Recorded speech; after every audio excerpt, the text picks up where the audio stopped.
לא לצחוק עליי, אני לא עושה את זה מקצועי. בואו נסתפר. אני מספרת את עצמי כבר יותר מ10 שנים. כל מה שצריך זה מסרק ומספריים, שניהם מביוטי קר. בגלל שיש לי טלטלים זה לא כזה קריטי שיהיה סימטרי. אני רק פשוט רוצה לדרג ולהוריד קצוות. אני מתחילה בלסרק כשהשיער ישר, אני יכולה לראות את האורך יותר טוב. אני צריכה להוריד ממש את כל זה. כל זה שרוף. את ההבדל בצבעים. השיער שלי דק ויבש במיוחד אחרי הלידה, אז אני ממש חייבת כל חודש להוריד את השרוף. יש לי טראומה מספרים, אני לא הולכת למספרות. לא לצחוק עליי, אני לא עושה את זה מקצועי, אוקיי? מרימה את כל השיער לכאן ומסובבת לצד אחד. נגיד עכשיו אני אסובב לצד ימין, מורידה לכאן, גוזרת כמה שבא לי. אני חושבת שאני אגזור ממש הרבה, אני אגזור את כל זה.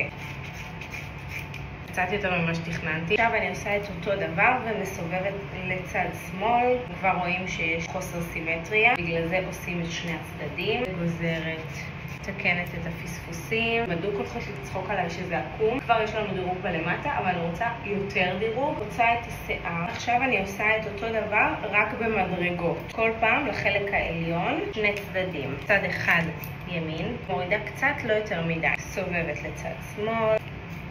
נראה לי שיש פה חלק ארוך מדי. אני מחלקת עוד פעם, והבנתן. חלק אחרון זה ממש רק משהו פה.